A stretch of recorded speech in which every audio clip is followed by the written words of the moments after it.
विद्यार्थी मित्रांनो, आज आपण अविकारी शब्द शिकणार आहोत. अविकारी शब्द म्हणजे काय? तर हे पहा, शब्दांच्या जातीचा अभ्यास करताना शब्दांचे दोन मुख्य प्रकार विकारी आणि अविकारी शब्द व त्यांचे प्रत्येकी 4 उपप्रकार आपण पाहिलेले आहोत. त्यापैकी विकारी शब्दांच्या 4 उपप्रकारांचा नाम, सर्वनाम, विशेषण व क्रियापद यांचा आपण अभ्यास केलेला आहे. आता अव्ययांचा म्हणजेच अविकारी शब्दांचा या ठिकाणी अभ्यास करणार आहोत. सर्वात पहिले आपण पाहूया की अविकारी शब्दांमध्ये हे 4 अव्यय मोडतात. त्यापैकी पहिला आहे क्रियाविशेषण अव्यय, दुसरा आहे शब्दयोगी अव्यय, तिसरा आहे उभयान्वयी अव्यय आणि चौथा आहे केवल प्रयोगी अव्यय. पहिला क्रियाविशेषण अव्यय म्हणजे ॲडव्हर्ब.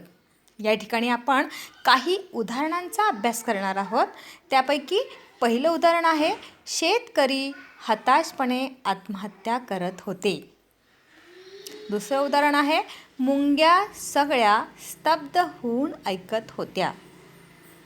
तिसरं उदाहरण आहे, झोपडी आणि मैलानं मैल पसरलेले अंगण होते. त्याने हळू आवाजात पण ठामपणे सांगितले. या वाक्यात करत होते, ऐकत होत्या, पसरलेले होते, सांगितले, वाजली असे प्रश्न विचारल्यावर हताशपणे, स्तब्ध होऊन, मैलन मैल, ठामपणे अशी उत्तरे मिळतात. हे शब्द आपल्याला क्रियेविषयी माहिती देत असतात. त्यांनाच क्रियाविशेषण अव्यय म्हणजेच ॲडव्हर्ब असे म्हटलं जातं. दुसरा आहे शब्दयोगी अव्यय. शब्द म्हणजे वर्ड आणि योग म्हणजे संयोग, जोडणे. नाम किंवा सर्वनाम यांना जोडून येणाऱ्या अव्ययास शब्दयोगी अव्यय असे म्हणतात. याचे काही उदाहरणे पहा. नामाला जोडून येणारी शब्दयोगी अव्यय. पहिलं उदाहरण आहे, पावसाळ्यात वारूळ वाहून जाते. याच्या मते शब्दयोगी अव्यय ळ्यात हे आहे. दुसरं उदाहरण आहे, आपल्या शिष्याबरोबर घर शोधत आलो. शिष्या हा एक शब्द आहे आणि त्याला शब्दयोगी अव्यय म्हणजे बरोबर हे शब्दयोगी अव्यय त्या ठिकाणी जोडलेले आहे.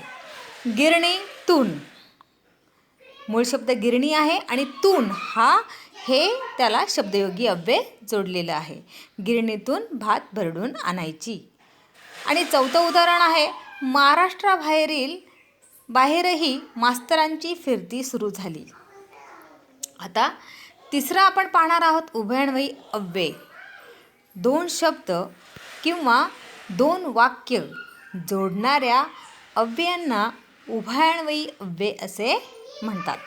आता त्याची काही उदाहरणे आपण या ठिकाणी आपण पाहणार आहोत. उदाहरणार्थ, राम आणि लक्ष्मण भाऊ होते. स्वामी विवेकानंद व रवी वर्माची भेट होती. शहाणपण अथवा वेडेपण हे ठरवायचे कोणी?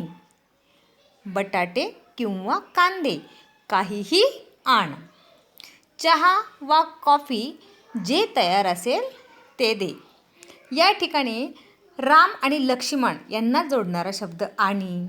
त्याच्यानंतर स्वामी विवेकानंद, रवी वर्माची या ठिकाणी व या शब्दाने हे दोन्ही 2 जोडलेले आहेत.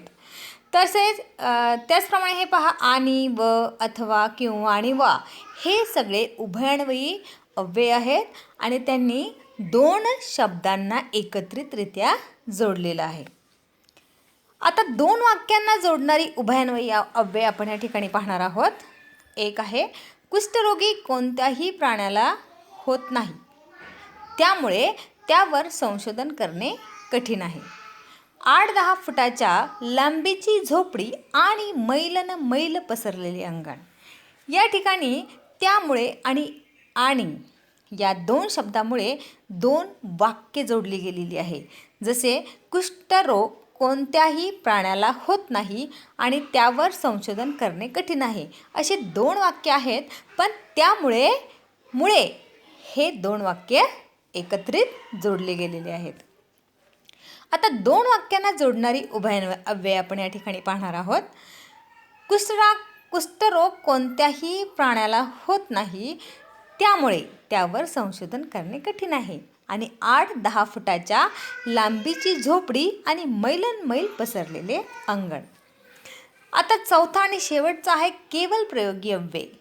बोलणाऱ्यांच्या मनातील आश्चर्य, भय, संताप, धिक्कार, घृणा, आनंद वगैरे भावना दर्शवण्यासाठी या केवल प्रयोगी अव्ययाचा उपयोग करतात.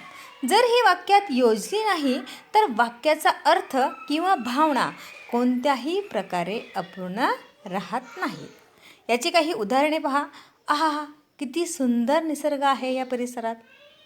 या ठिकाणी आहा हा मनामध्ये व्यक्त केला जाणारा हर्ष आहे, म्हणजे आनंद झालेला आहे त्या ठिकाणी, म्हणून हे शब्द तोंडातून निघालेले आहेत. आहा, छे, तुझा कोणताही विचार बुद्धीला पटणारा नाही. या ठिकाणी नकळत विरोध दर्शवला गेला आहे. आणि तिसरा आहे ठीक, हे काम मी उद्यापर्यंत संपवीन. म्हणजे या ठिकाणी संमती दर्शवलेली आहे. म्हणजे मनातील हर्ष, क्रोध, राग, पुन्हा संमती, हे जे शब्द येतात, ज्या शब्दाद्वारे प्रकट होतात, ते सर्व केवल प्रयोगी अव्ययामध्ये सांगितले जाते. 14 उदाहरणसुद्धा पहा. अरे च्या, एवढ्या तडाफडीने तू आपली मते बदलतीस. या ठिकाणी आश्चर्य व्यक्त केलेलं आहे. अबब, केवढी प्रचंड इमारत आहे हो. या ठिकाणी आश्चर्य व्यक्त केलेलं आहे. अरे रे, किती कठीण परिस्थितीला तोंड देत आहेत ही पोरकी मुलं. या ठिकाणी शोक व्यक्त केलेला आहे. धन्यवाद.